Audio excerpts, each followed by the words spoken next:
to the people that have already introduced themselves. So let's say hello to Kevin from CEC Philippines. We also have Paul from Maya Sol. We would like to also say hi to Chris from Paris. We also have Daisy from Protect Sierra Madre for the people from the Philippines.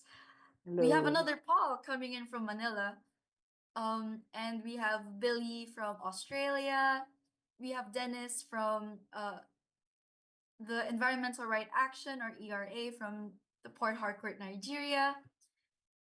We also have Samuel, one of our speakers for later. And we have Irish from Agham Advocates of Science and Technology for the People. So for those who have just joined in or those who haven't come into Menti yet, please feel free to introduce yourselves and to answer our question or our prompt. What are you fighting for? Recording in progress.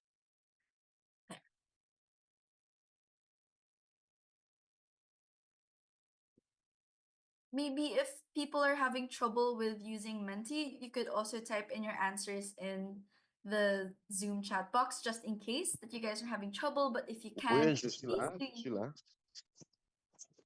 Sorry, yes? Uy, se trabó.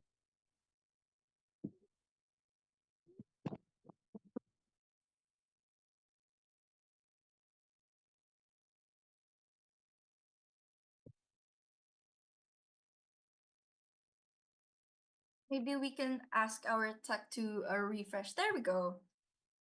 So we're looking at some of the answers here. So again, the prompt is this Earth Day, what are you fighting for? And as climate advocates, climate activists from all over the world, it's interesting to see our answers. So we have here an end to climate imperialism, environmental defenders, pro-envi policies, indigenous peoples, hands off LPPWP.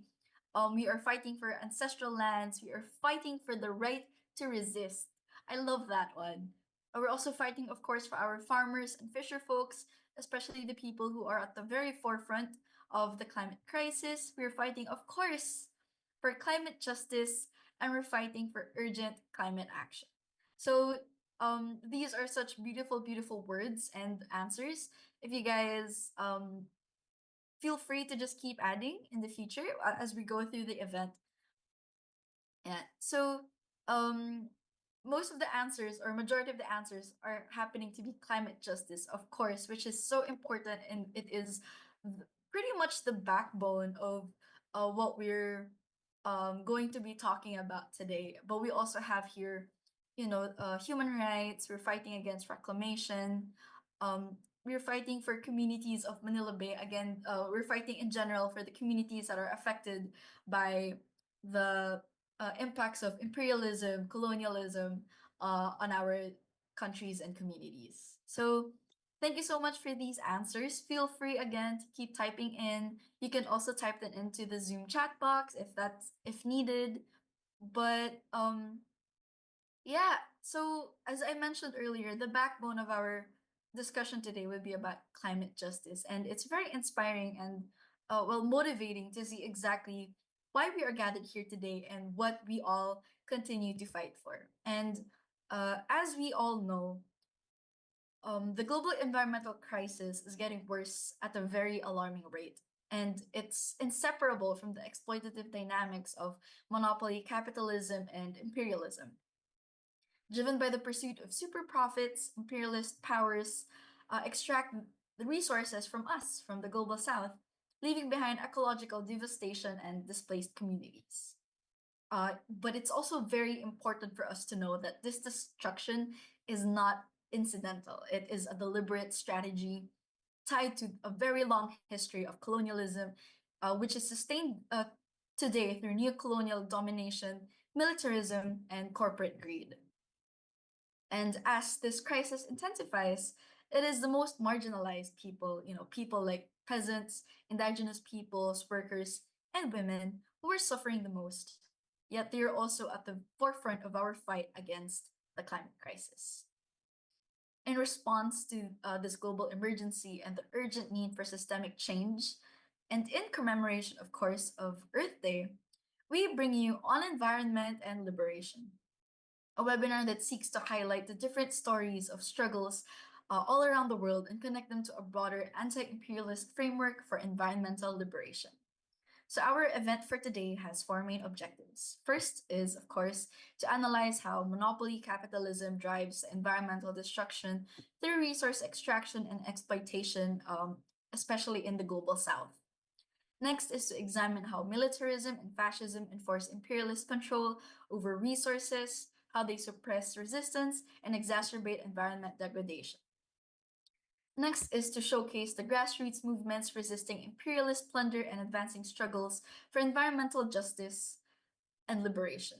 And lastly, to foster unity among environmental leaders, anti imperialist groups, and progressive movements globally to strengthen collective action against imperialism.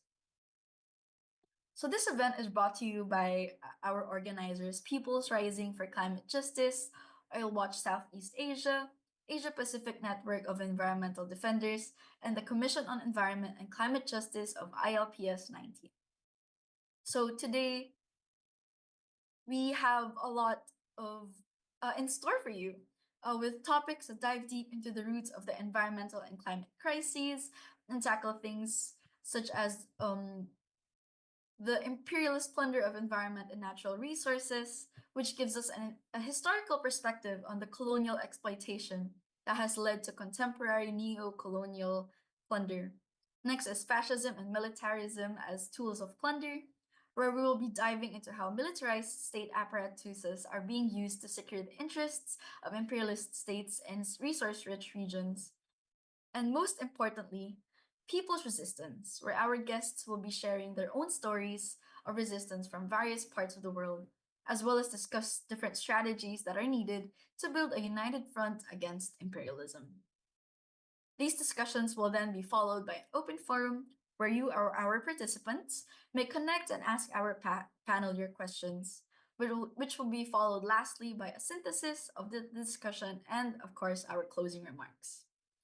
We are also live on Facebook on the pages of our organizers. So if you have any friends and family who are interested in this topic, you may share the ongoing webinar with them.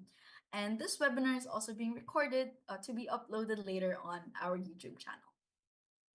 So with all of that said, let us move on to our first part of the discussion on the general history and roots of imperial plunder from colonialism to current neocolonialism. Allow me to introduce to all of you our speaker, Jiten Yumna. So our first speaker, Jiten Yumnam, is the Secretary of the Center for Research and Advocacy, Manipur. He is an indigenous rights activist, a writer, and a filmmaker. So everyone, if you guys could give a round warm of applause to our first speaker, Jiten. Hi, Jiten. Hi everyone. Thanks for inviting me to share on the historical perspective of colonialism and resource extraction, and of course, environmental plunder. Uh, yeah, I think colonialism was abetted by the imperialist powers for long has been the significant driver of environmental destruction, both directly and through and also indirectly as well. No? So the direct exploitation of resource and deforestation caused by the colonial powers. I think this is something that everyone actually knows. No, like how the Spanish colonizers, the British colonizers, the British imperialist powers, for example, how they've been plundering the land and resources and territories of indigenous peoples and also other communities in across the globe. And this is and the colonial powers back then it prioritized resource extraction to consolidate their domination, their political domination, the subjugation of peoples all around the world. And this has actually led to the massive degradation of ecosystems and environment, and also and even not just on the environment, but even the annihilation of indigenous peoples, and this massive displacement and the genocide and violation of communities all around the world. And then if you see the concrete examples, I just want to remind some few concrete realities. The massive mining in mining of gold and copper in Latin American countries, and especially how it led to the destruction of indigenous civilization and cultures across Latin American countries, no, and even the genocide of native population in North American areas. And I think this is a well documented, well evidenced. And in the case of Africa, the massive forest destruction, pursuits of mining of gold, diamond, and then of course in the Asian context, the pursuits of forest destruction, and then of course the pursuits of plantation, like in the case of India, the historical British plunder of the resource in the forest area, in like the massive expansion of tea, and then the destruction of our resources for the sustenance of the industrial revolution, for example. And I think the pursuits of industrial revolution in the 19th century, somehow it also led to massive destruction of and plunder of resource, and and destruction of environment. And this legacy of colonialism, I think this is something which continues to exacerbate the contemporary environmental challenges. And of course, we talk about climate justice, and I think the destruction of environment from historical times, I mean, from the colonial times pursued by the imperialist countries, it actually worsened the climate change impact, even aggravated climate crisis, and also the impact and disaster. And then when you look at the direct environmental destruction due to colonialism and pursued by the imperialist powers, one of the direct impact is the resource extraction. Uh, with complete disregard for the environmental consequences, no, due to the expropriation and plunder of resource and land. And then another aspect is the clear-cut deforestation of land. This is for to sustain the industrial revolution, to sustain their political economic domination. And then, of course, the massive clearance of land for agriculture, for logging, and also for the infrastructure development during the industrial to sustain the industrial revolution. Yeah, and another aspect is also the massive contamination and pollution of our water bodies, of our land. Yeah, and then also one thing that we also need to highlight is also the introduction of invasive species. No, and I think this is one of the impact on the environment, especially for the indigenous and native communities, where the impact is not just the deforestation, and yeah, so this also lead to wiping out native species and native biodiversity as well, no. And then, of course, when you look at the indirect impact, then there are multiple issues around the climate change impact is one of the direct impact of one of direct and indirect impact of the environmental destruction. And then, of course, issues around the marginalization and negation of indigenous knowledge and culture. Yeah, so when we look at the colonial history of environmental destruction, and I think this is not something that happened only in the past, and I think this is something that still continues. And then now, the former colonies, the former colonial powers, now they continue to exert their political economic domination through their former colonies, and this is sustained through the new liberal policies, and the pursuance of free trade agreement, the pursuance of new liberal policies, the policies of privatization, liberalization, globalization, structural adjustment programs, the free trade agreements, and all sort of new liberal policies and structures that actually gave undue advantage to their multinational companies from those imperialist and capitalist countries. And now this is the rampage, and this is the destruction that we're seeing perpetuated by the multinational companies from this, the colonial powers, the imperialist powers. And this is also with the full support of with the multilateral development banks, the international financial institutions, which again is propped up and, and supported by these developed countries, not capitalist rich countries. And they are the one that continue to pursue this colonial legacy of plundering and destroying our land and resources. And now we are seeing this entire new debate around the critical minerals mining.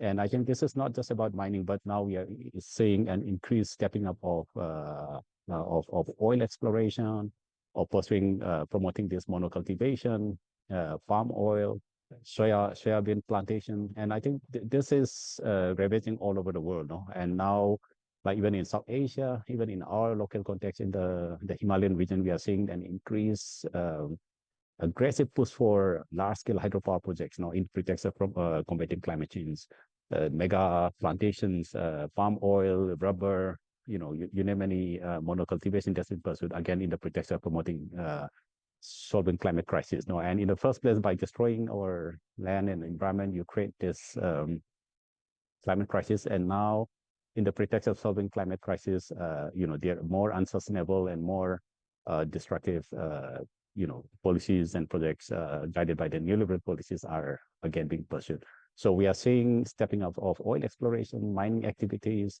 palm oil cultivation, large-scale dam building, and also, with the pursuance of the mega infrastructure project again to sustain all these destructive projects, destructive, aggressive, so-called development policies. And I think this is a reality, and this led not just to the destruction of the environment, this led not just to the contamination of our land and resources, this led not just to the over exploitation of our land resources, but this also fueled massive, war and conflict and tensions within communities, within indigenous territories, and also with the state. And I think this ongoing effort of the capitalist and neoliberal of the imperialist countries to serve the interests of their corporates, to serve their war machineries, for example, and to serve their economic and political domination, this continues to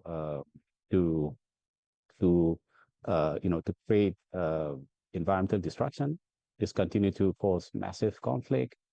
This continues to render lives of peoples all around the world into multiple crises, impoverishment, inequality, multiple layers of conflict and tensions. So probably it's really high time that we call for the end of this imperialist plunder of people's land resources. It's high time that we all strengthen our call to end all forms of unsustainable and destructive plunder of our resources and the destruction of our environment. It's high time that we call to end all forms of false climate solution that actually abated climate crisis and the multiple impact on communities and the environment all around the world. And it's high time also that we also acknowledge the struggle of communities all around the world, indigenous people, local communities, the rural communities, and all the struggling peoples campaigning against and struggling against the corporate domination, corporate plunder of our resources and land. It also to acknowledge and the struggles against all forms of colonialism, all forms of neoliberal policies, neoliberalism in our respective regions. And it's high time that we address, especially the impact, the environmental impact of colonialism, and with a special focus on the impact of climate crisis. And then of course to also call for the reparation for the historical injustice perpetuated by the colonial powers. And it's important that we also strengthen the solidarity of all the struggling peoples against corporate and imperialist plunder of our land resources. And let's strengthen the resistance against imperialism, against all forms of neocolonialism. And I would also like to conclude my presentation with a call that down with imperialism, down with colonialism, and unite all the struggling peoples all over the world. Thank you very much.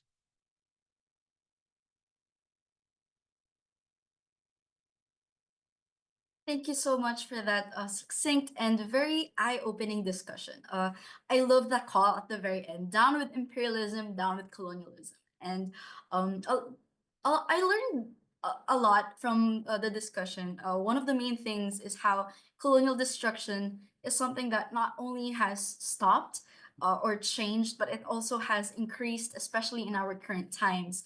And it's clear how the state of our environment is strongly connected to things like the development of our nations, things like conflict, and so on and so forth. And I would just like to highlight something that was said earlier, about how it's high time really to shed light on the struggles of our peoples, how important it is to address the impact of colonialism on our environment, on our communities, especially on our histories as well.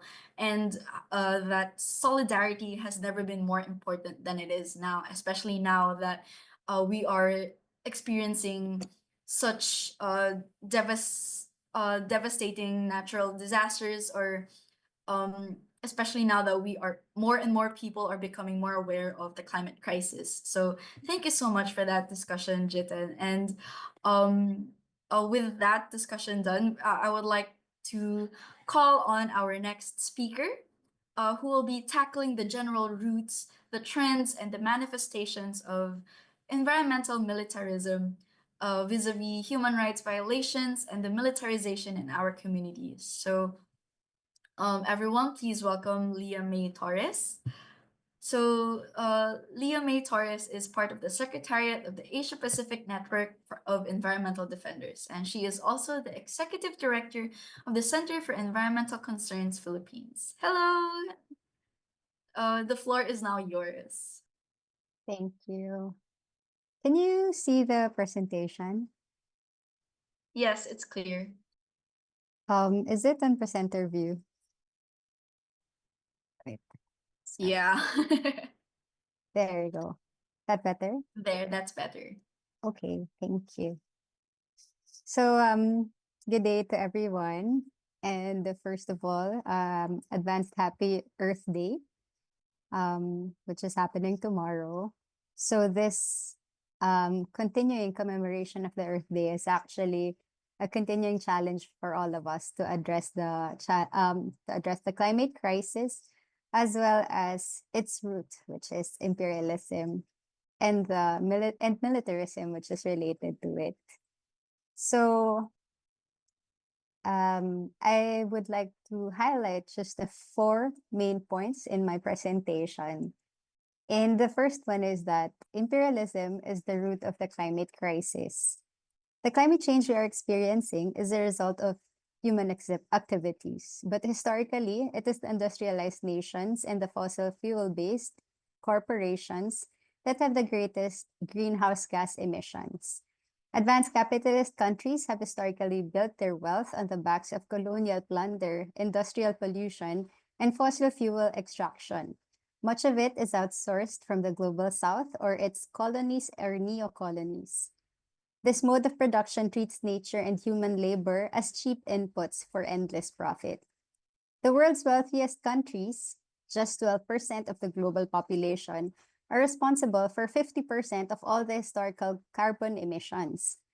Imperialism, the highest stage of capitalism, maintains this imbalance by forcing poor countries into roles as raw material suppliers and pollution sinks. Second, imperialism uses war to pursue economic and political power. Militarism is used not only for territorial control, but to protect and expand economic interests. It ensures access to strategic resources like oil, coal, and rare earth minerals, often at the expense of indigenous lands and national sovereignty. So, for example, in India, vast forested areas in mineral-rich regions such as Chhattisgarh, Odisha, and Jharkhand have been militarized under the pretext of counterinsurgency. These lands are the home of the Adivasi people. These are rich in coal, iron, and bauxite. The Indian state has deployed thousands of police and paramilitary forces to clear the way for extraction by corporations such as Vedanta and Adani. Communities who resist these operations are now subjected to surveillance, violence, and displacement. In the Philippines, the existence of the National Liberation Movement has been justification for the attacks on environmental human rights defenders. This movement has been supported by the Filipino people for its program on genuine agrarian reform and national industrialization. The government of the Republic of the Philippines has ended peace negotiations with the National Liberation Movement and continues its all-out war. So the military presence have been observed where there are big-ticket projects of the government and corporations. This militarization is actually called investment defense forces, which are aimed to ensure that the priority projects continue unopposed. Meanwhile, indigenous people and local communities are reportedly harassed bombed and criminalized. Many parts of the forest are reported to have craters from bombs, and agricultural areas have been reported to be damaged as well. For the third point, militarism has had grave impacts on the environment. Military activity leads to widespread environmental destruction. Bombings and base construction destroy forests and watersheds. Toxic waste contaminants are now in water bodies and various parts of the land. Military occupation displaces local communities who often maintain ecologically sustainable ways of life. The use of herbicides and defoliants like Agent Orange in Vietnam is one of the many historic examples of war as ecological warfare. Today, training exercises, land clearance, and development of weapons continue to degrade ecosystems across the globe. The destruction of ecosystems has had adverse impacts on human populations as well, such as the displacement from homes, loss of livelihood, displacement from indigenous peoples, ancestral lands, illnesses, and deaths. So, aside from this, militarism has also greatly contributed to the climate crisis. So the carbon footprint of militarism is enormous. However, it is excluded from international climate agreements like the Kyoto Protocol and the Paris Agreement. The US military is actually the world's largest institutional emitter of greenhouse gases, consuming more fossil fuels annually than 140 entire countries. Between 2001 and 2017, the US military operations in Afghanistan, Iraq, Pakistan, and Syria emitted an estimated 1.2 billion metric tons of greenhouse gases, more than some developed nations. And globally, military expenditures have reached 2.24 trillion in 2022. This vast spending diverts critical resources away from climate adaptation, disaster preparedness, and sustainable development. So with the 4 points I mentioned earlier, here are our demands. First is to pull out state military troops from communities. We should demilitarize the rural and indigenous territories to allow communities to protect their ecosystems and practice their sustainable ways of life. Second, to stop state military operations in communities. This includes seizing operations that justify land dispossession under the guise of counterinsurgency or national security. Third, to defund state militarism and to fund climate action. So we should redirect public funds from weapons and war towards climate resilience, renewable energy, and ecological restoration. Fourth, to address systemic causes of climate vulnerability. This includes issues on land, or low wages, or lack of livelihood. So we should tackle the root causes of oppression and exploitation of people and nature, and support genuine agrarian reform and the national industrialization. And last, support people working on climate action. So we should protect the rights of environmental human rights defenders, indigenous communities, and national liberation movements who are leading efforts for climate justice. In closing, militarism and imperialism are not only threats to peace and sovereignty, they are key drivers of environmental destruction and climate change. If we want real climate solutions, we must dismantle the systems that treat the Earth as a battlefield and communities as collateral damage. Let us build international solidarity for ecological and social justice and self-determination. Thank you.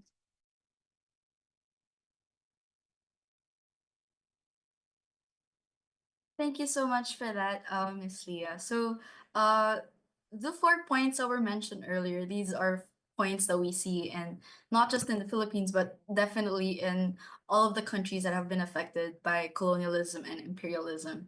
And I think it's a very good transition from the discussion earlier from Jitan, where we see further the connection of our environment with things like the protection of our state, etc. And um, as one of the as one of the many demands that we definitely have every right to ask for, it's important that we start putting the environment first, as we see how this connects to things like our food, natural resources, etc. And it's it's very wonderful how it was all laid out for us by Miss Leah. And with all of that said, thank you so much for reminding us how um, the crises that we are facing are ultimately perpetuated through militarism and violence, and unfortunately as well by imperialism.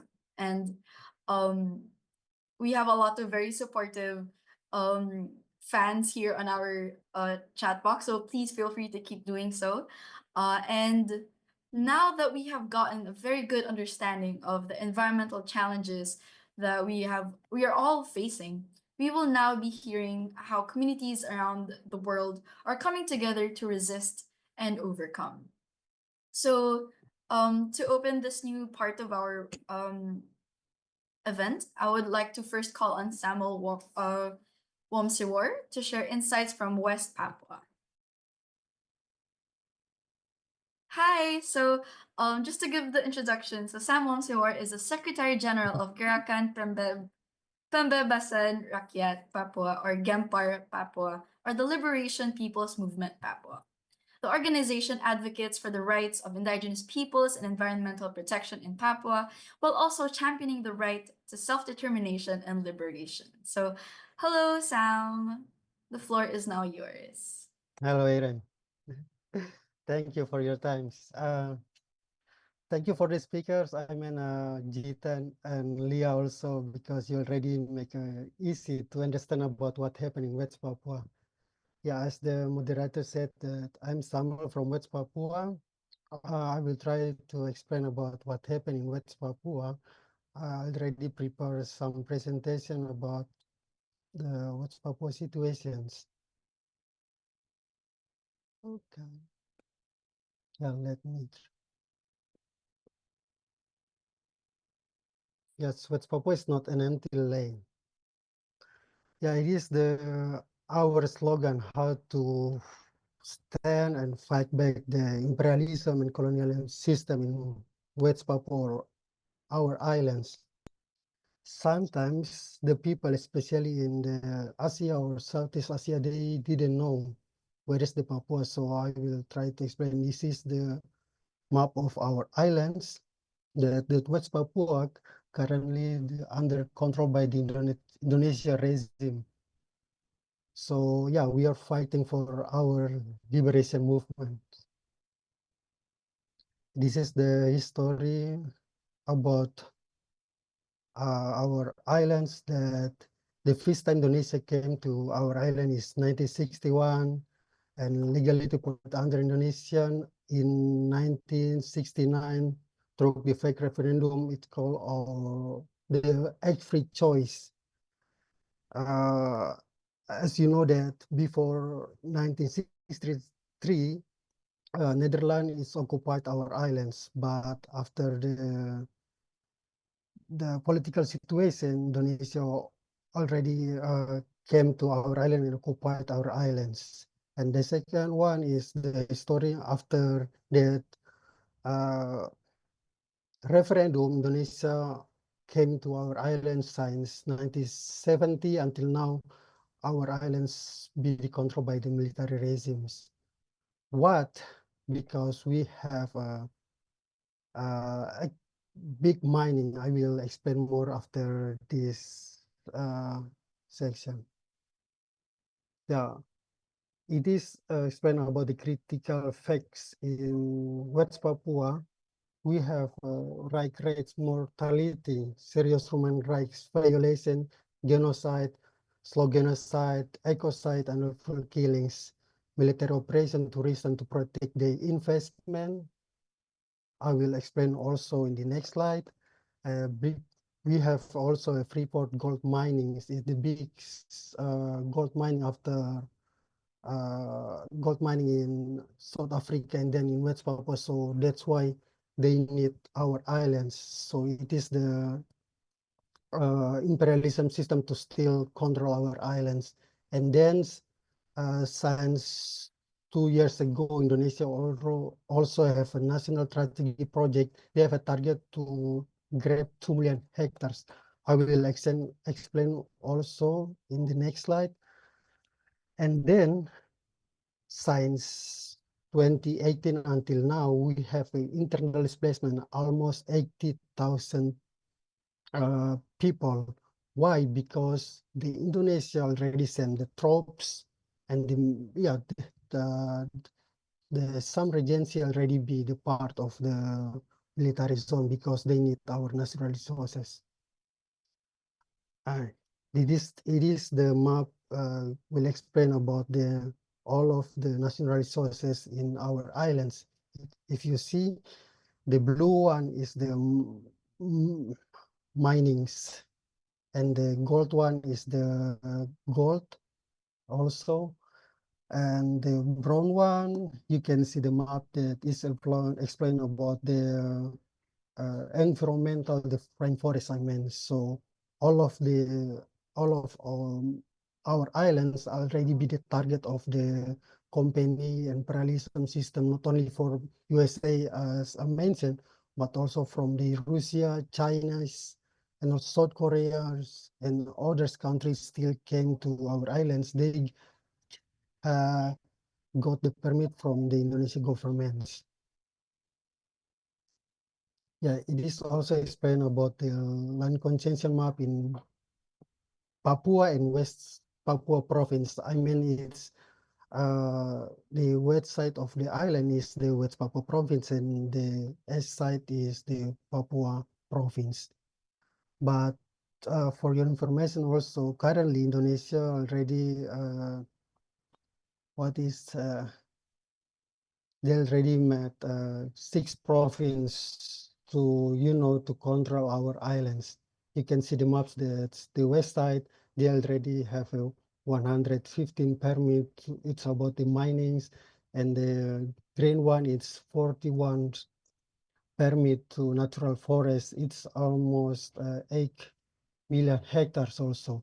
And the S side is about why they are grab our islands. They already have a 125 permits. It's almost 6 million hectares. And you see the green one, it's about the natural forest also. They already have a 41 permit to grab almost 8 million hectares. And the green, like, it's about planting forests. I mean, not only sugarcane, coffee, and something like that. They already have 39 permit to get 4.3 million hectares. And the red one is about the palm oil plantation. They already have 85 permit by the government and already grabbed 2.8 million hectares. This is sourced by the Pusaka. You can search in the Google and find the comment like this. It's happening now in the south of Tanah Papua. If you see the map, you can see. Yes, I will try to. That's one. They already have a target to grab 2 million hectares. That big, it seems like Swiss or something like that. Yes, it's a big country. Yes, imagine that. So they have a target to establish the sugar cane and then the rice and some of them palm oil plantation. They have a target to grab 2 million hectares, as I mentioned that. You can see the map also, the PowerPoint that it's the 10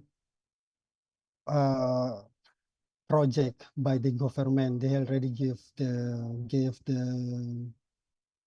permit to the businessmen to come to our island to grab our island since 2 years ago until now. They still destroy our islands, natural resources, and of course it's really give impact to indigenous people there. I also want to share that when they have target to grab 2 million hectares, it will be give the big contribution for the carbon, almost 800 million tons carbon dioxide will give exploits up after they grab our 2 million hectares. And then why the project, the investment still exists, because they also send the military, they send the troops, install the battalions there to protect their project. As the information then, when they have a target to grab 2 million hectares, they already installed 5 battalion there. There's at the same time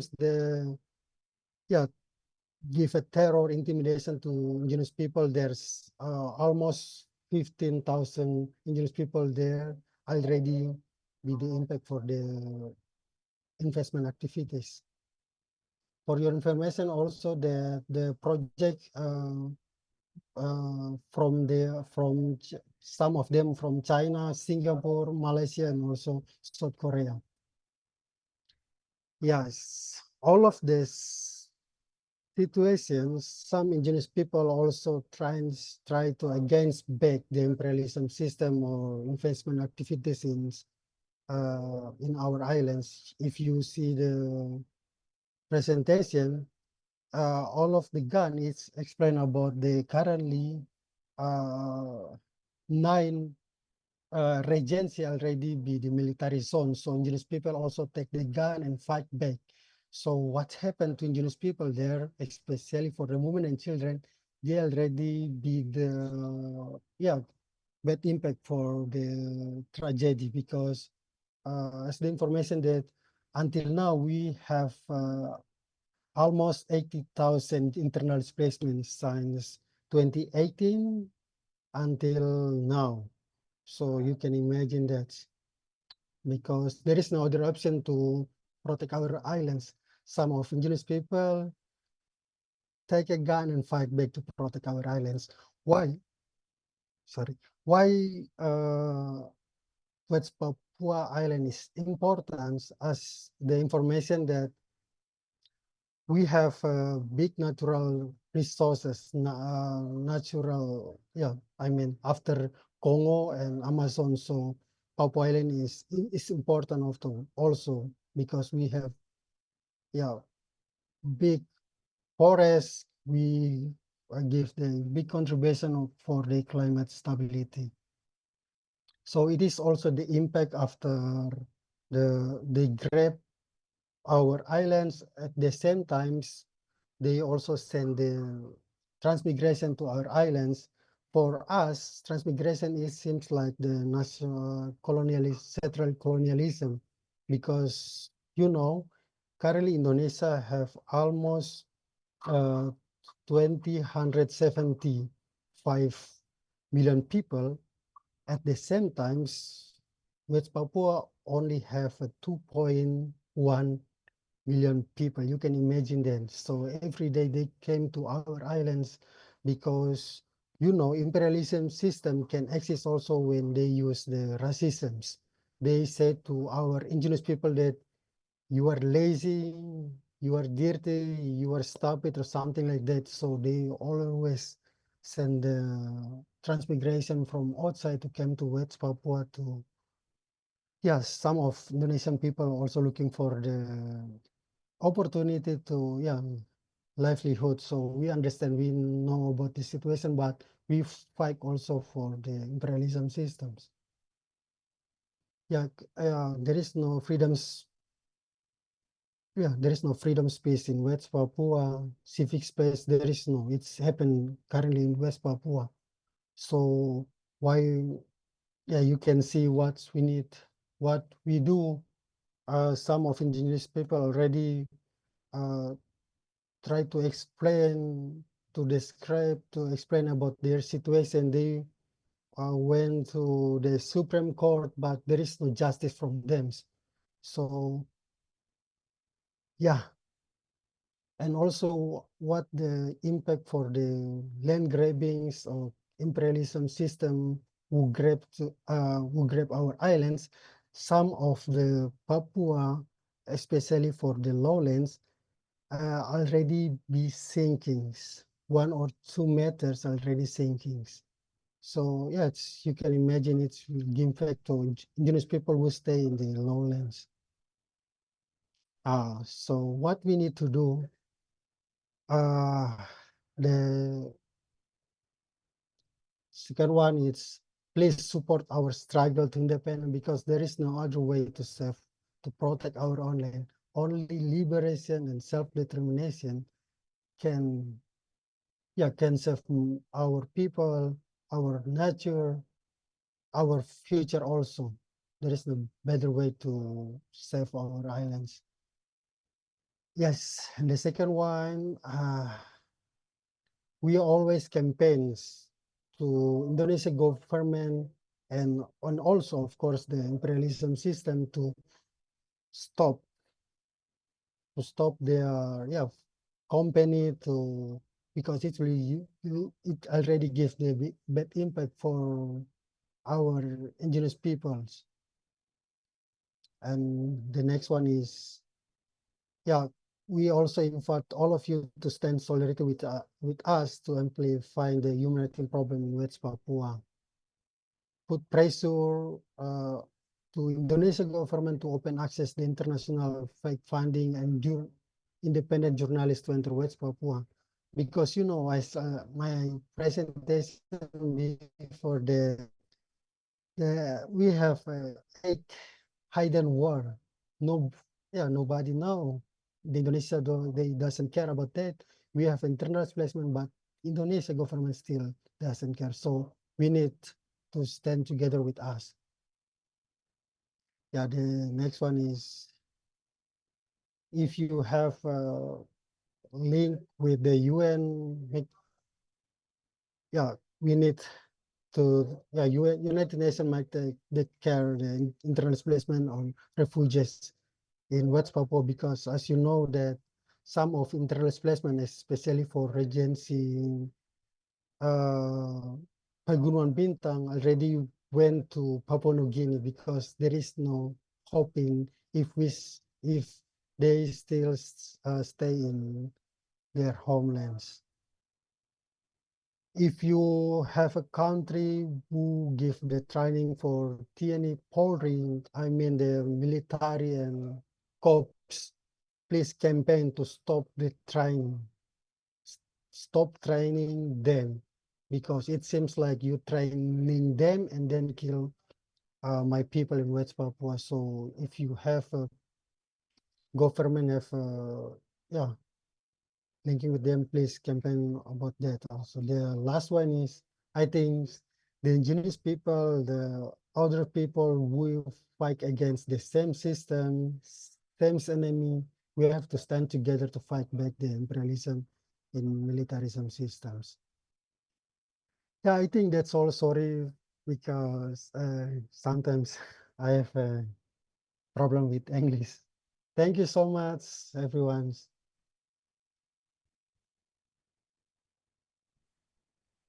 Thank you so much, Sam, for sharing with us the story of West Papua, and we are standing in solidarity with your struggle, especially for self-determination and liberation in West Papua. Thank Yes, you. yeah. Yes. So next, I would like to now invite Dodo from Myanmar to talk about how they defend their ancestral lands in Burma. So, Sardo Dongmu has been working as an environmental education program coordinator for the Karen Environmental and Social Action Network, or KESAN, for more than 10 years. For this position, he researches and develops education materials and syllabi, conducts outreach trainings for secondary, post-secondary schools, local communities, and also facilitates the integration of environmental studies in the core academic curriculum of the Karen education system. He is passionate about providing opportunities for Indigenous youth and exploring innovative ways to inspire them to carry on Indigenous values and concepts through cultural revitalization. So, hello, Dodo. We would like to um, give the floor down to you.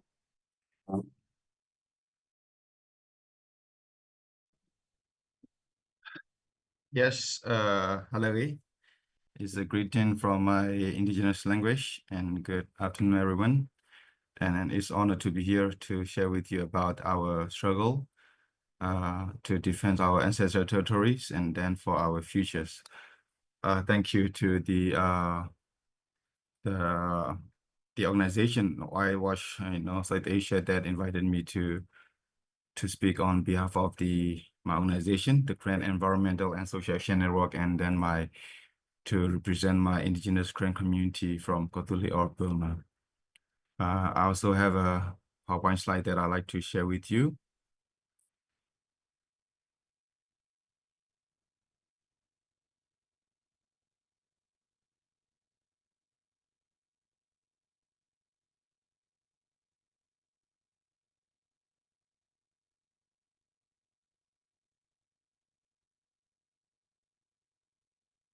The PowerPoint share there. You see the PowerPoint? Yes, we see the PowerPoint. Okay, that's great. How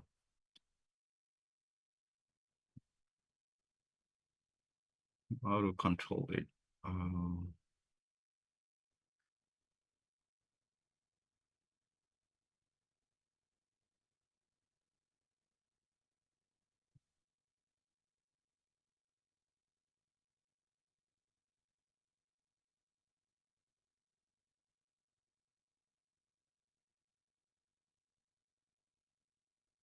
Sorry. So sorry, I have a technical issue here. Is it possible for you to put the PowerPoint on full screen? Okay.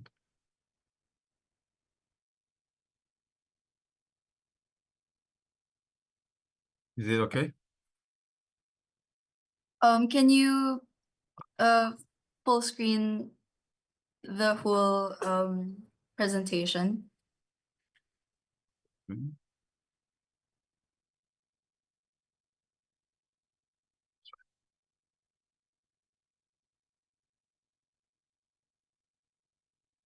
Okay. Is it okay? Yeah, today There, that's better. today I'd like to share with you about our movement, one of the indigenous conserved territory called Tautito Indigenous Park, and then it was recently established and declared in 2024 in December. So this is one of the achievements that we have anticipated for many years. It's take 7 years to be able to successfully achieve and also to establish this indigenous conserved territory. And before I share with you about the movement of the indigenous territory rights, I also like to give you a very brief introductory background about the Korean movement, social political movement. It was started in 1947 when one of our Korean political organization called the Korean Nation Union, they established and then struggle for our Korean people political aspiration for self-determination, right, autonomy, equality, and freedom. And so those who have followed our Burma situation, political situation, we have been under the colonization of the British and then the Japanese.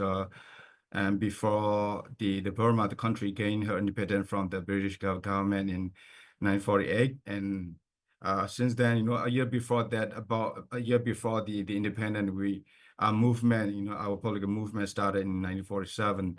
So when we started to claim for our rights by the British and also especially the Burmese, the government, they did not recognize us and recognize our self-determination rights. So in 1949, then there was a conflict, communal conflict between the Burman and majority and the Korean. So when the armed revolution, armed revolution with the political revolution, it goes hand in hand, started. So that's how we call for our autonomy and also territorial sovereignty. So started in 1949. So the revolution, started until nowadays, and then we haven't we haven't fully liberated, under the repressive regime. rule yet. And in Burma, to give you a very brief political context and challenges, we have been through over 70 years of armed conflict, and then we have endured, intergenerational atrocities at the hands of the Burmese, the military regime. There's a political crisis that never ended, until now. And as you all know, in 2021, there's a coup. And then, with this military leadership, they try to, they repress their own people, other ethnic nationalities and also indigenous people, nationwide.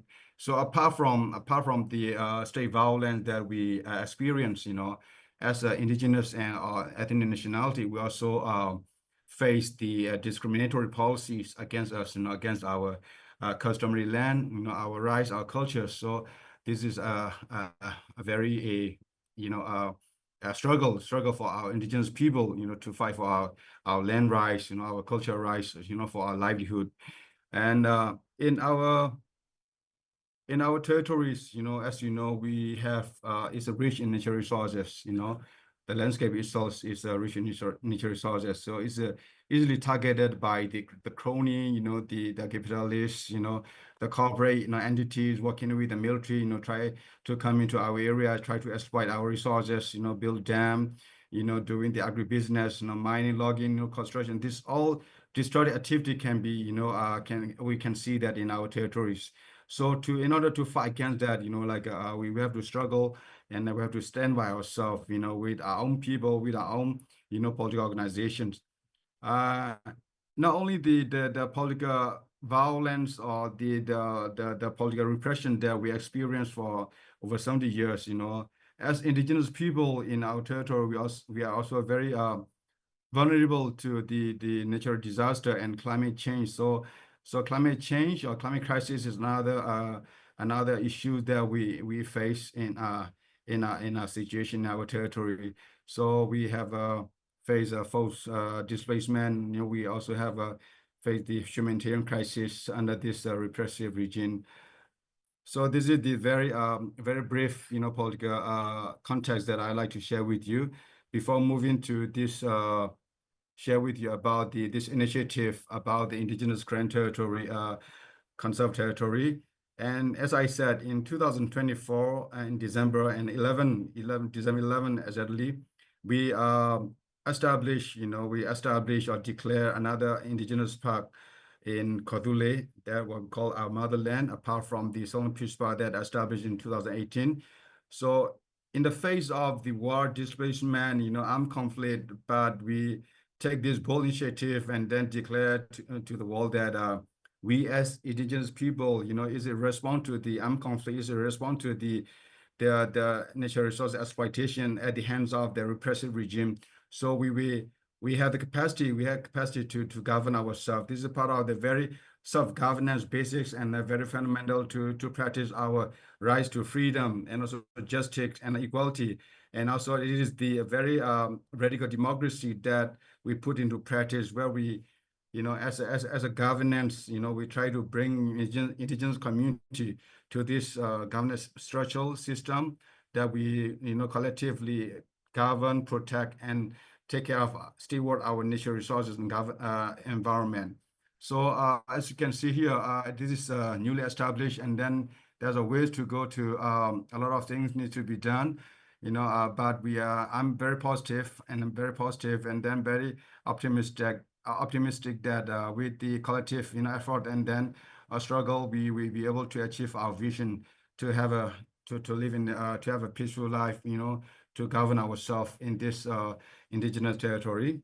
And you can see at the southern area, we also have another proposed or initiated indigenous territory called Boklo Indigenous Land.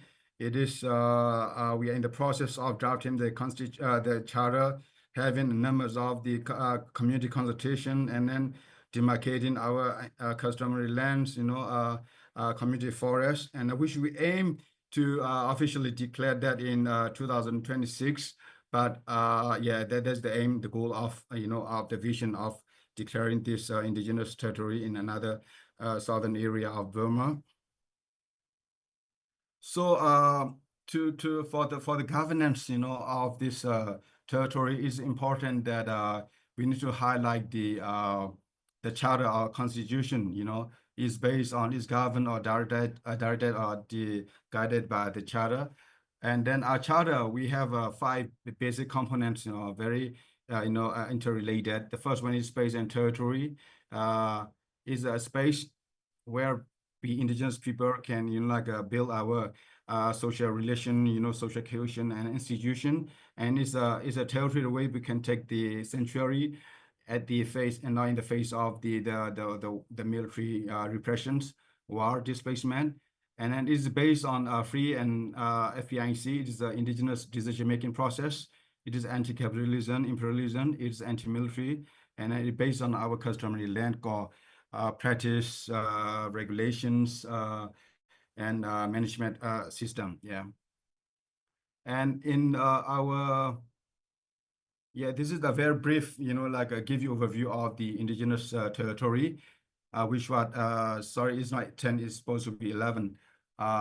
In December 11, 2024, it is inhabited by over 100,000 indigenous people, and then is the area that cover the landscape of over 500,000 hectares. And under this collective stewardship and management system, we have established demarcated 33 we call is the customary land so far, and then there's many cores need to be demarcated, and then need to be registered, demarcated, and then protected. And then within that territory, we have 7 watershed conserve area established so far, and then there were a lot of watershed area that we aim to continue to demarcate or conserve. And we have 6 reserve forests, 4 community forests, and 1 wildlife sanctuary. This demonstrate that how we can manage ourselves, how we can protect, how we can achieve our self-determination goal. This is the give you a view of the our indigenous territory, and this is the governance system of our the newly established indigenous conserved territory. And you can see we have the representative from the Karen Nation Union, is the federal government of Karen people, and we have CBO CSO like us, like a Kisen as well in this General Assembly, this structure. And apart from that, you have a very important role of the indigenous Karen community representative here on the left side here, 36 representative. So this shows that we, as an indigenous people, as a community, as a as a nation, we can based on this governance structural system, we can self-govern ourselves, under this autonomous governance system. And then this also show that radical democracy, can be put in practice, based on this governance system. So this is what we're going to we aim to. We have established the TTIP, Indigenous Park, in 2024. But the next step is to do the election and also choose our leaders, choose our representative, and form this governance system, and then form the General Assembly. So this will be the next step of our priority that we're going to do in this coming days. And in my conclusion, I like to say that I like to say here that indigenous people and the local community, we are key actors, and then to govern, manage, protect, and steward our territories, and then territory that enrich our world biodiversities. And then even like the TTIP, the newly established initiative also demonstrate that IP-led environmental governance can support both the community and the nature, in the face of the militarization and climate crisis. And TTIP, as I said, is inclusive, is democratic, is a bottom up, and that is can be a transformative landscape, not only for the conservation, but to also fulfill our dreams, our political aspiration, especially in Burma, that we aim to have the federal democracy, it can be very stepping stone, very, very a good example, living example for that as well.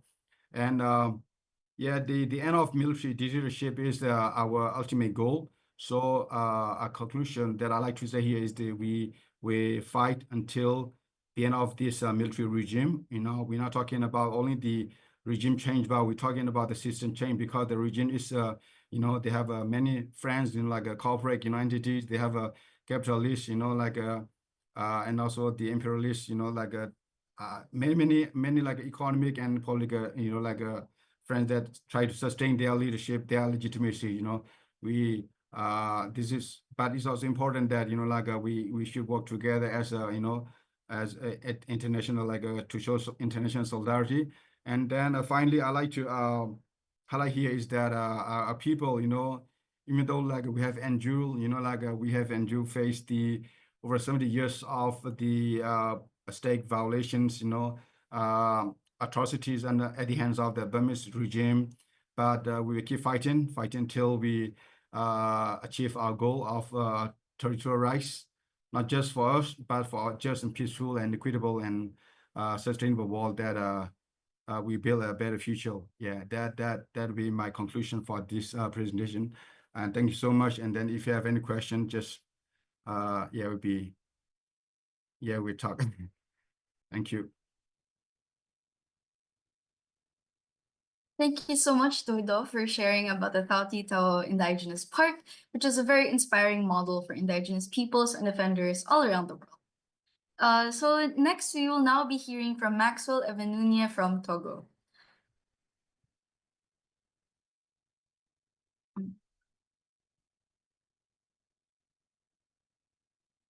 Maxwell Evenunia, or our next speaker, is Executive Director of NGO Centre d'Action pour le Développement Rural and the coordinator of the Alliance pour la Nutrition au Togo. He is also a member of the International League of People's Struggles, or ILPS. Also, for our audience, please do not forget to choose the English interpretation channel in Zoom. And yeah, once again, everybody, please welcome Maxwell.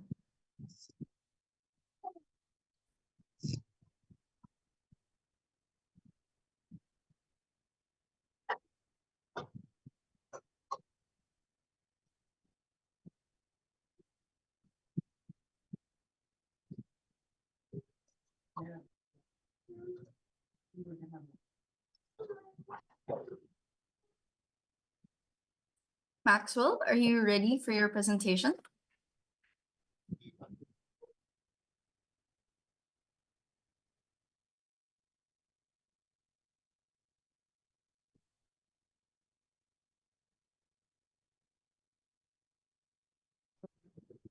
Ok, merci beaucoup. Merci pour l'opportunité qui m'a été donnée. Ma présentation va toucher, bon, For un my point presentation, principal. S'il y a du temps, je vais continuer, puisque j'ai préparé trois, trois points. so I Donc, le prepared 3 premier points for point, my presentation. The first, c'est le capitalisme monopoliste qui monopoly contribue à la destruction capitalism de l'environnement par l'extraction as et tool to l'exploitation destruct des ressources dans le sud global. nature through like Donc, exploitation là, of il natural faut dire resources in que, the south. bon, enfin, So what needs to be said le capitalisme is monopoliste that capitalism qui est caractérisé par is characterized la by concentration du the pouvoir concentrations économique of entre les economical mains power des in the hands of.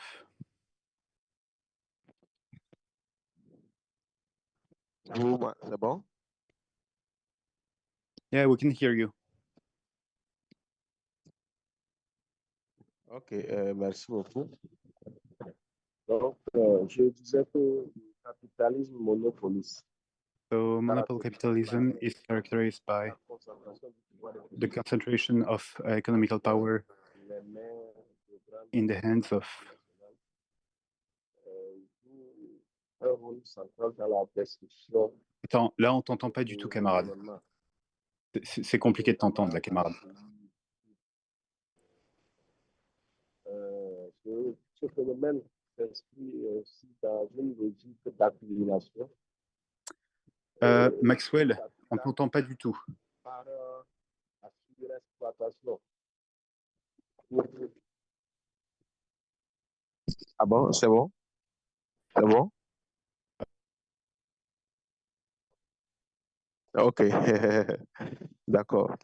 Donc, je disais que le phénomène de capitalisme monopoliste s'inscrit dans That une the logique phenomenon of monopoly capitalism is inscribed in a logic of accumulation of capital by the exploitation of or exploitation of natural resources, by destroying natural local ecosystems. Donc, le point final, ou bien la conséquence So the consequence of that, du capitalisme monopoliste, c'est the que consequence of monopoly les capitalism écosystèmes is locaux et les populations locales that local populations, local ecosystems are nous yeah allons parler de destroyed. l'exploitation des ressources naturelles et la So when we talk dégradation about the exploitation environnementale. of local resources, Nous savons tous que we know les that multinationales that multinational companies are les leading. Excusez-moi parce que aujourd'hui je suis à la maison, donc Sorry, I'm at home right now, so it's difficult. I'm also taking care of my kids, so I'm sorry for the technical issues. Donc, je vous disais que l'exploitation des ressources naturelles et la dégradation environnementale, donc, ne sont pas sans savoir this exploitation que les multinationales sont en quête de profit is linked with how donc, ils big companies are looking for profit. des ressources naturelles So they're exploiting natural resources from global south countries. et cette activité entraîne des conséquences And this graves activity écologiques au lead niveau to écologique, serious au niveau de consequences la on déforestation, climate, on la deforestation, pollution de l'eau pollution et of water, puis la perte de la biodiversité. and yeah, like harm Il y a des exemples à biodiversity. donner partout, un I peu can give you partout dans le monde. examples On all fait around the citer, world, mais je vais donner but quelques exemples I won't give that ici chez much, moi, but I will give you au Togo, some that we saw in Togo. où nous pouvons citer plusieurs exemples. So, for dont example, le cas de Scan Togo. so the case of Scan Togo, I'm not sure what's that. Togo, c'est une filiale du groupe allemand. So that's Heidegger so it's a branch of a German company qui exploite une carrière de calcaire that's exploiting mining exploitation. près de 79 km de Lomé, la capitale du It's Togo. like 70 in like around 70 kilometers from the capital of Togo. Donc, face au comportement indécent de l'entreprise, So this company have like they're abusive actions. So the local population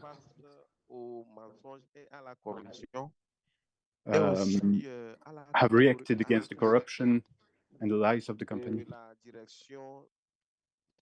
and against the managers, the bosses of the company.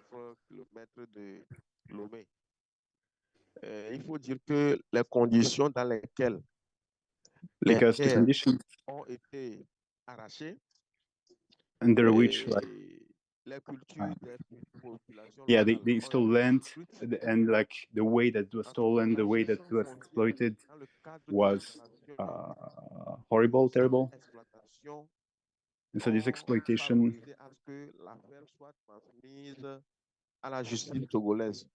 yeah, so like the fact that the people local people rise up against that made that it was brought up qui est une filiale, comme je l'ai dit, du groupe allemand Heidegger pour qu'il dédommage and les so populations they attacked à the plus de 60 German millions de francs CFA. they attacked the German like L'affaire mother company est of this en cours. Le second exemple, and so c'est l'exploitation they du got phosphate like au Togo. 300 million Donc, le Togo francs est CFA de le local money. 5e producteur mondial du phosphate.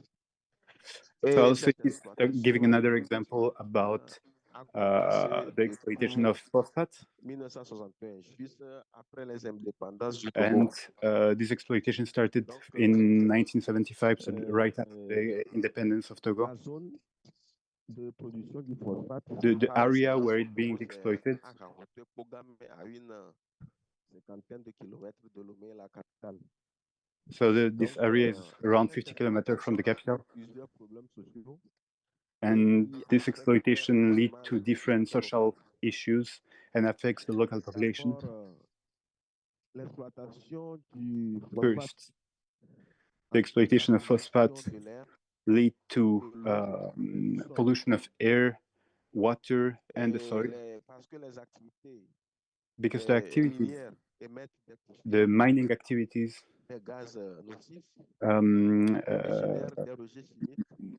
yeah, it's create waste, and yeah, it create waste that's like then going to the sea. I guess like the before being exported naturally, this phosphate is being put into ships that are very wasteful. It's thanks to phosphate that some fertilizer is being produced. Togo is one of the main world producer of phosphate.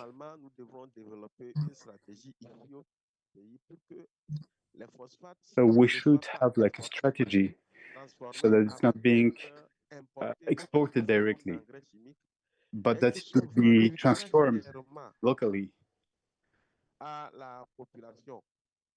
So like we don't have to export this thing to be transformed into fertilizer and then import it, because that's very useful. So we see that another example is the destruction of agricultural lands. La zone de production, c'est au sud-est du Togo. So there is an area on the southeast of Togo where local populations live from agriculture, but now their lands were destroyed. So there is almost no agricultural activity in the area. People are, the youth in particular, are unemployed. So they are forced migration. So those are some examples of social consequences. Voilà les problèmes sociaux auxquels sont confrontés nos populations. That our population are facing. And this is the product of the exploitation of mineral resources. But there are also like the health issues. People suffer of I don't know how you call that, like breathing sickness, like asthma, because of pollution, of like environmental pollution. Some others suffer of like cancer and like issues with like teeth. So those are different issues that people in the south of Togo are suffering. And this is because of the exploitation of our natural resources. Près de 60 ans d'exploitation du phosphate. So after 6 years of exploitation of phosphate, je dirais d'abord la route pour accéder à cette ville du Togo. so the road to that's going to those areas. En tout cas, a été améliorée, mais les rues dans les villes sont now it's better, but it used to be really bad. And so like the healthcare system in this area, they are known.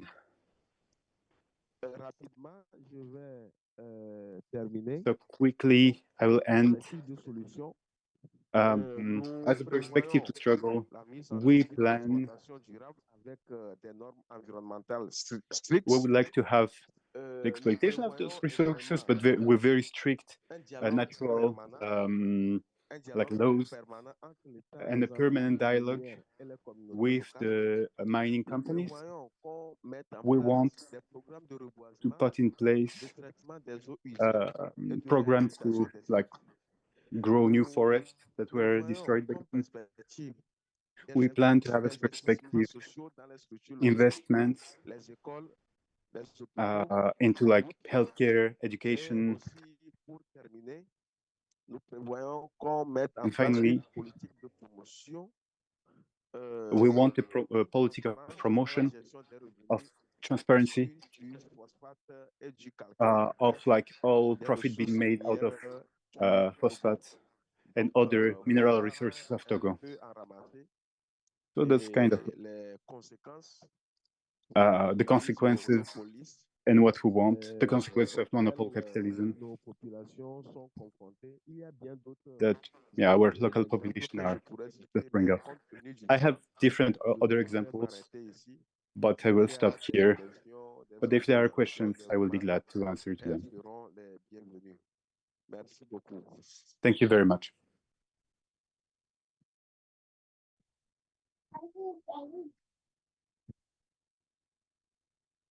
Thank you so much, Maxwell, for sharing about the examples of monopoly capitalism in Togo. And of course, thank you as well to Chris for interpreting for us. So last but not least, we will be hearing from Lisa Shahin, the Advocacy and Research Officer at the Arab Group for the Protection of Nature, to share on the struggle of Palestine through a recorded video.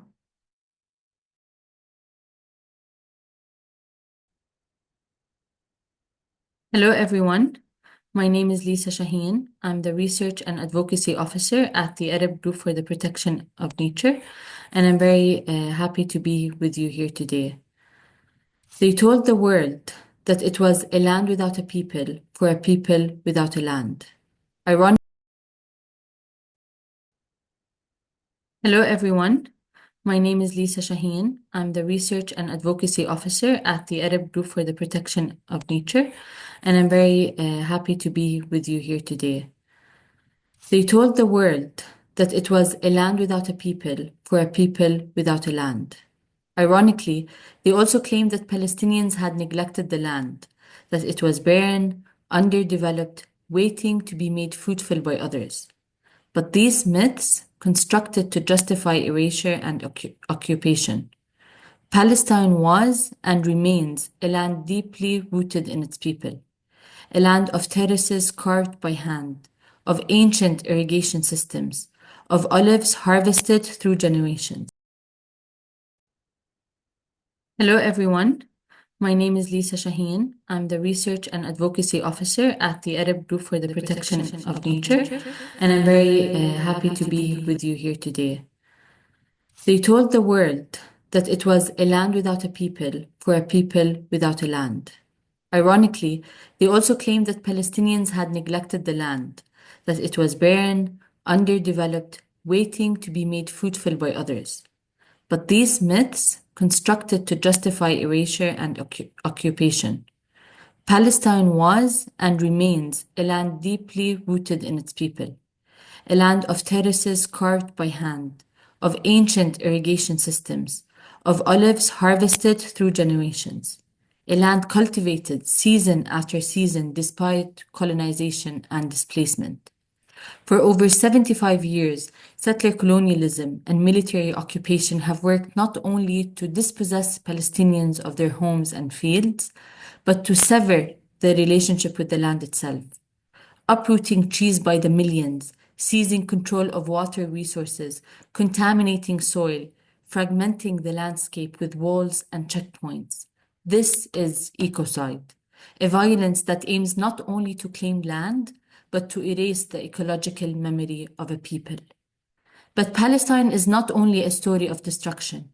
It is a story of resistance, of communities who replant what is uprooted, who gather seeds, revive traditional farming, protect and defend agricultural lands. The fight for environmental justice in Palestine is inseparable for the fight for liberation.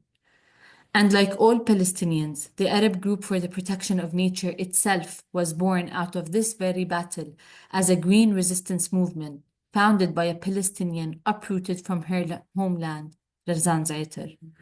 The Million Tree Campaign was launched during the Second Intifada in 2000 under the slogan, "They uproot one, we plant 10," to resist the Israeli systematic uprooting of trees as a tool for land confiscation. The Israeli occupation manipulates an old land law to legitimize widespread land grabbing. Originally, the law aimed to encourage cultivation by reallocating agricultural land that had remained uncultivated for 3 consecutive years to farmers willing to cultivate it. However, the Israeli occupation now exploits this law to confiscate fallow land, declaring it as state land to construct settlements and colonial infrastructure. This strategy has resulted in the expropriation of almost 40% of the West Bank. Therefore, every tree planted as part of the Million Tree Campaign powerfully counters the manipulation of laws and protects land from confiscation. As 2024 came to a close, APN achieved a remarkable milestone by planting 3 million fruit trees in Palestine, marking the beginning of the journey toward the 4th million. Since its launch, the Million Tree Campaign has cultivated approximately 150,000 dunums across various areas of Palestine, directly supporting over 34,000 farmers and their families. Through tree planting, land restoration, and support for local farmers, APN not only directly counters the spatial strategy of settler colonialism, but also resists the destruction of environment and the weaponization of food. Since its establishment, the Israeli occupation has systematically targeted agricultural land and infrastructure, along with water and energy production. These attacks have had a cascading impact on food production and the livelihoods of Palestinians, particularly in rural communities that heavily depend on agriculture. Palestinian land, water, and natural resources are weaponized as a tool of starvation and subjugation, with 34% of Palestinians classified as food insecure in 2022. This strategy of weaponization is most evident in Gaza. The Israeli occupation has systematically imposed security buffer zones on Gaza's land and sea, restricting access to around 35% of its arable land and 85% of its maritime area, and targeting Palestinians who attempt to reach these areas. Alongside this, a suffocating land, sea, and air blockade, illegally enforced since 2007, has severely limited access to necessities such as agricultural inputs, water, fuel, and materials vital for infrastructure and development. This blockade, compounded by repeated military attacks, has devastated Gaza's environment and infrastructure, including the deliberate targeting of water systems like rainwater harvesting and sewage treatment facilities. These attacks, coupled with sanctions on repair materials and a complex permit regime, have left nearly all of Gaza's water unfit for human consumption, contributing to high rates of child mortality. These tactics were integral to the occupation strategy to put Palestinians on a diet, but not to make them die of hunger, as articulated by an Israeli official in 2006. To actualize this, the occupation created a calorie count, which calculated the minimum caloric intake needed to keep food levels for Gazans just above starvation. In response, a substantial portion of APN's work focused on Gaza. Before the current genocide, APN planted almost 500,000 fruit trees and implemented extensive projects aimed at rehabilitating the agricultural sector following the wars of 2006, 2009, 2014, and 2021. These projects involved constructing greenhouses, cultivating vegetables and field crops, distributing fishing nets, beehives, and birds, establishing water tanks and irrigation networks, rehabilitating land, and various other developmental projects. But now, going back to the occupation's starvation tactics. The goal now is no longer to limit food insecurity to levels slightly above starvation. It has escalated into a deliberate campaign of full-scale genocide and ecocide, cutting off food, water, fuel, and electricity while unleashing massive bombardments that have devastated the environment and infrastructure. Explosives have leveled buildings and farmland, generating millions of tons of toxic debris and greenhouse gas emissions that exceed those of many countries. Over 80% of Gaza's agricultural sector has been destroyed, water systems dismantled, and food production decimated, creating the fastest man-made famine in recent history. At the same time, the Israeli forces and settlers have intensified attacks in the West Bank, targeting farmers, burning crops, and seizing land, turning harvests into another front of violence. But to support Gaza's farmers, APN launched the Revive Gaza's Farmland project on Palestinian Land Day on the 30th of March 2024. The project seeks to rehabilitate Gaza's agricultural sector and restore local food systems to combat famine, counter the blockade, and build food sovereignty. Since its launch, APN has cultivated more than 1,000 dunums of farmland, reaching over 500 farmers across north, central, and south of Gaza, and planting diverse crops such as zucchini, eggplants, tomatoes, cucumbers, and cabbage. The project has also restored 17 greenhouses and a water well that serves 6,000 individuals, in addition to providing fishing nets, poultry, to further support livelihoods. The project's impact is unparalleled, especially as international organizations limited to humanitarian aid have been unable to pressure the occupation to allow even a single seed or water pipe into Gaza. In contrast, this project has not only broken through these imposed barriers, but has also delivered long-lasting solutions rather than temporary relief by strengthening local food production.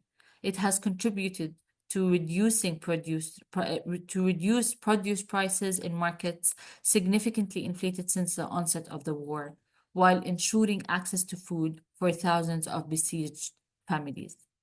The struggle is far from over, but as all Palestinians, we remain steadfast, we will continue, and we will endure. Thank you.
Trying to see what is happening in Niger Delta in terms of a military presence in our community.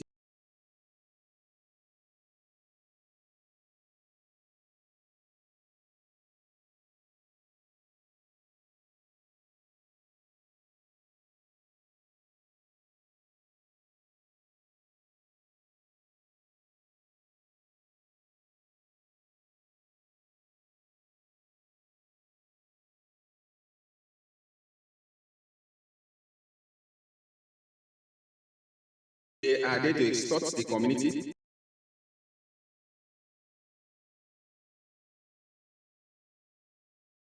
There is a case in Ibno, oil producing community in Akwa Ibom State, Nigeria, where military few years back shot a woman that was hawking.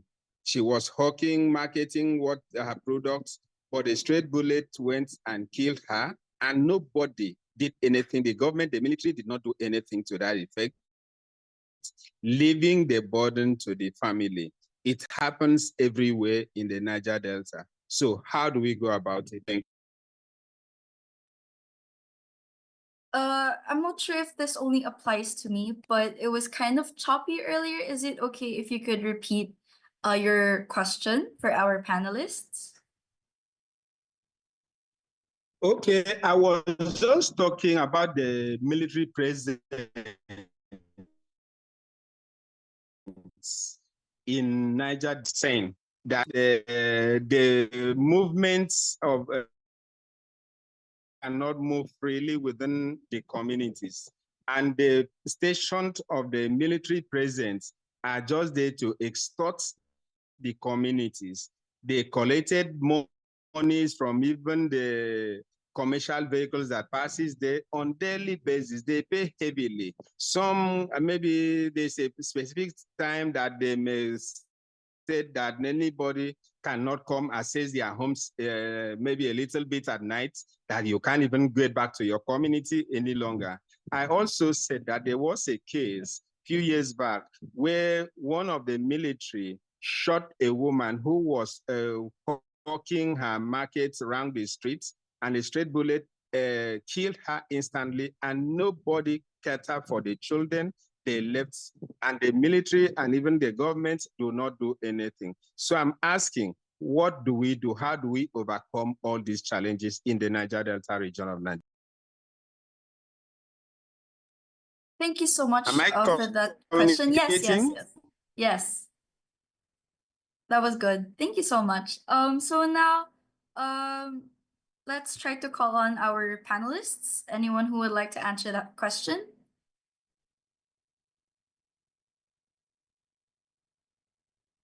Hello. Can I just quickly respond to that? Yes, of course. Hi, go ahead. All right. Thank you very much for the question. Yeah, and also for highlighting the concern in Niger Delta. And this is something that's been raised by the communities affected by the oil exploration in Niger Delta. And then, of course, the Ogoni people, for example, we are used to that. We have friends, and also we came to know from the situation in Niger Delta through our friends in the Ogoni people, who are also one of those who are directly affected by the oil contamination and the unaccountability of the corporates, multinational companies like Shell and then couple of others. But it's also good to acknowledge the fact that apart from the militarization and the corporate unaccountability, the destruction, the contamination, it's also good that we recognize the struggle of the people there. And I think the Ogoni people struggle against the corporate unaccountability and the contamination. I think this is there is a lot that we can also learn from the struggle in itself, and even fighting the corporates at various levels, at the UN, at the International Court of Justice, and a couple of other whatever forums, and I think. So when we talk about how do we go forward, I think we need to build on the struggle and resistance of the communities out there. And I think there is already a very strong resistance and something that we can further strengthen our solidarity and support from all over, from other struggling peoples as well. And then, of course, the resistance to the imperialist forces in Niger Delta, I think it has to continue. and we need to continue to build up and sharpen our efforts and initiative out there. And then, of course, we really need to step up our solidarity, our struggle, collective struggle, and support. Yeah, and then of course to continue to expose the violations and the irrelevance, and also the nuances of the neoliberal policies pursued in your part of the world. Yeah, thank you. Thank you so much for that, Jitan. We have another question from Chris. I think he's just typing it out.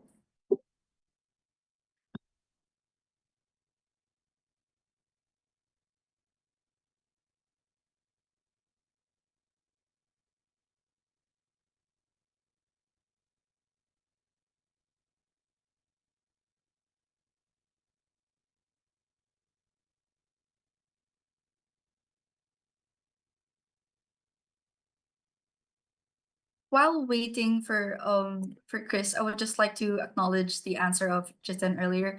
The way he mentioned how it's important that we acknowledge the struggles of each other. So it's events like these, moments or opportunities like these, where we're able to talk to each other and really discuss what's happening between. Oh, okay. Chris is in the interpretation channel. Oh, okay. Wait, let me just. Hello, Chris. Hi. That's all right. Go. Okay, so I watched this very inspiring film that everybody should watch called Delicado, about deforestation in Palawan. And I was like, okay, so we actually have laws in the Philippines that prevents deforestation. And the thing is that doesn't change the fact that big corporations are still doing it. And, we can see from them like this tools they are using for that and all, but that doesn't prevent them from doing that. So like what's the really the solution to that? Because then you go to the cops, you give them back these tools that they're using to do that illegally, but that doesn't change anything. So like what kind of action should happen to really change things? Like what kind of struggle should we wage to have a lasting effect on all of this like destruction of nature? All right. So for those who weren't able to listen to the question in the English interpretation, so Chris was talking about a Filipino film called Delicado, which focuses on the issue of deforestation in the Philippines, specifically in Palawan. So Chris says that here in the Philippines, and I'm pretty sure in other places as well, we do have laws that prevent these kinds of issues. So, for example, as mentioned earlier, deforestation, but these laws don't necessarily change things. So he's asking what kind of actions should really happen to really create an impact or really create changes within our communities, may it be through the law or may it be through independent actions from ourselves. So, yeah. So in short, what kind of struggle should we wage in order to really see a change within our communities? So anyone from our panel who's interested in taking this question?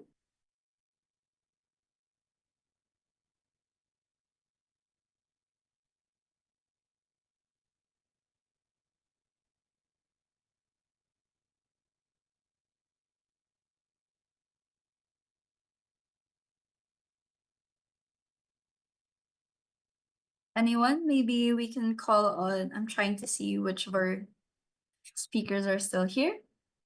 Oh, there we have Anna. Hi, Anna.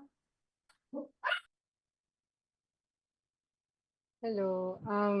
I'm not technically part of the panel, but see, I'm part of the organizers. I'm from the Environment Justice and Environment and Climate Justice Commission of the International League of People Struggle.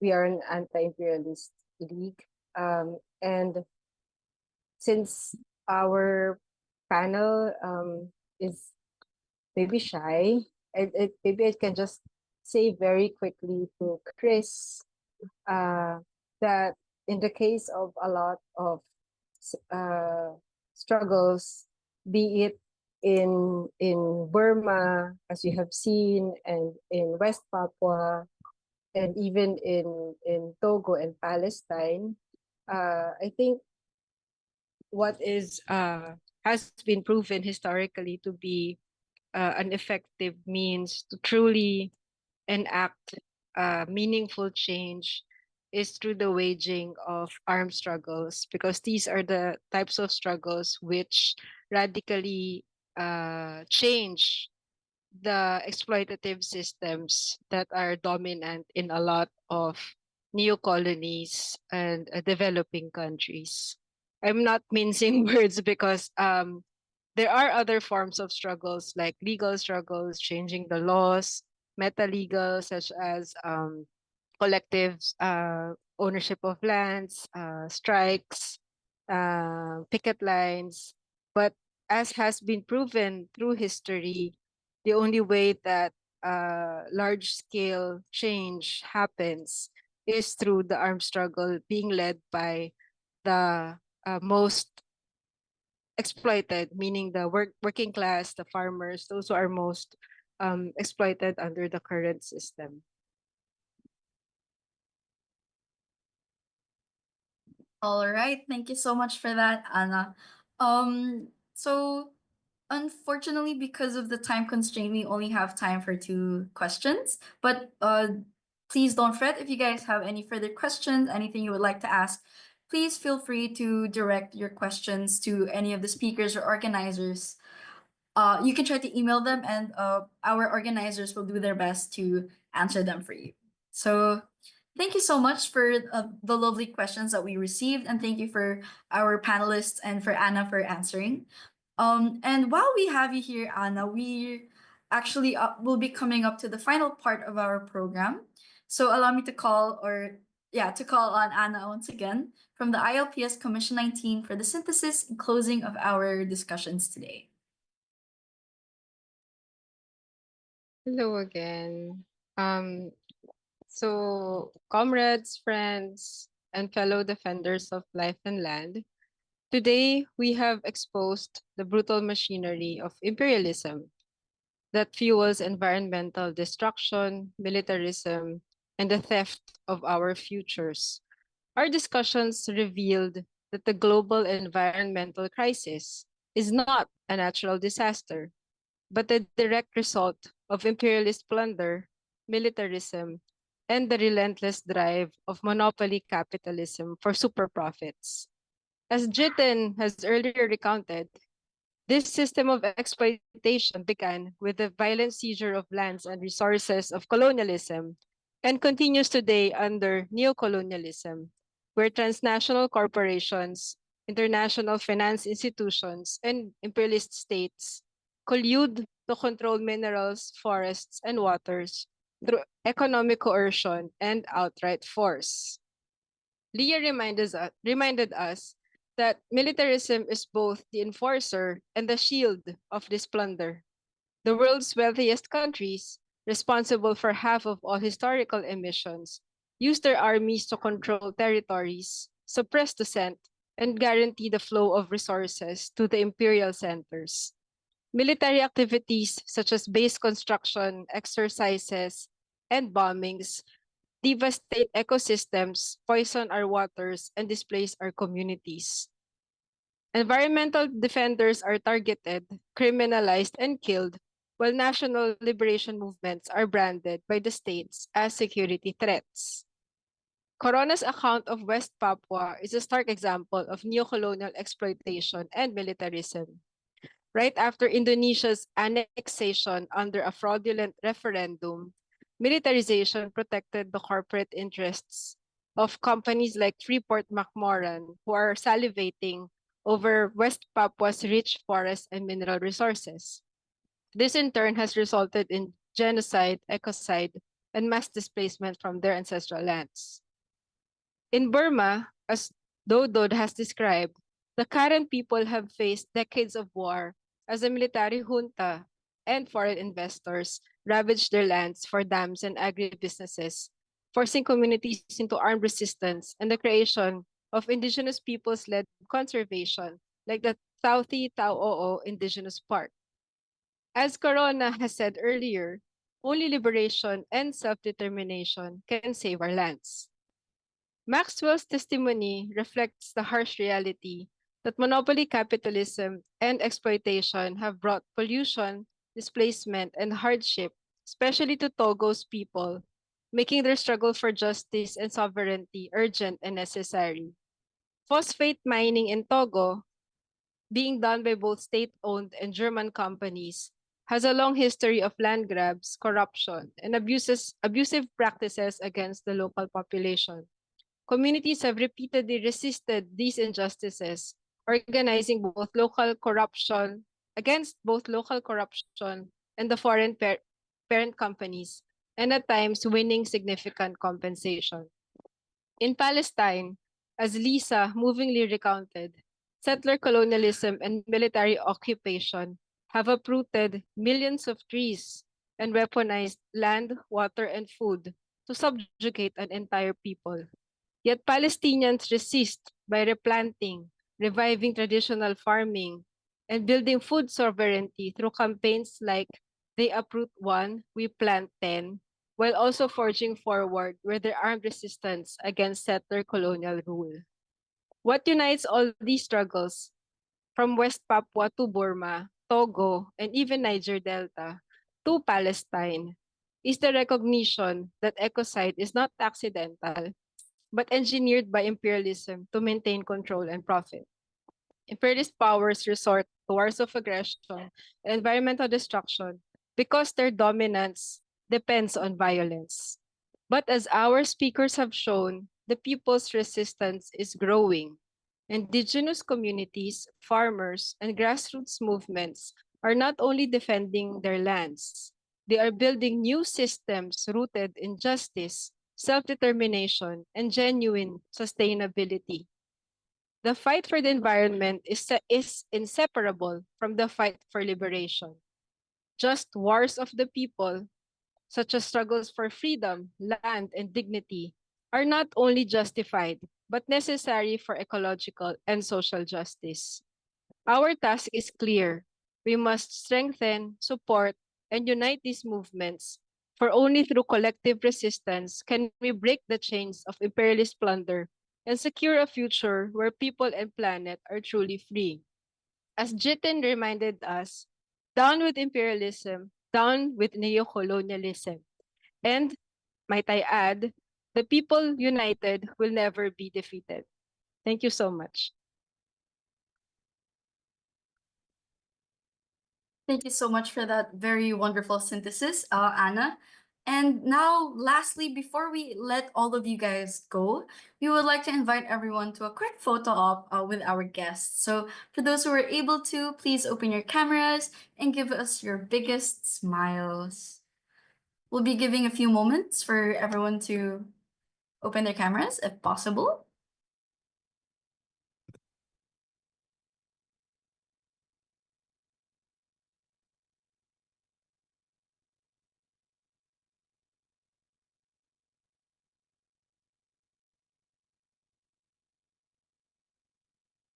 Maybe someone from tech can say if we're ready to take the photo already. I'll say it. Okay. So everybody give your biggest smiles in 1, 2, 3.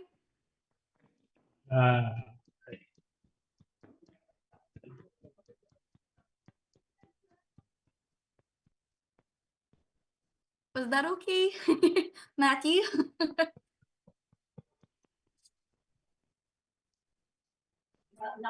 Another one, please. Another one. Okay. So if you guys are ready, 1, 2, 3.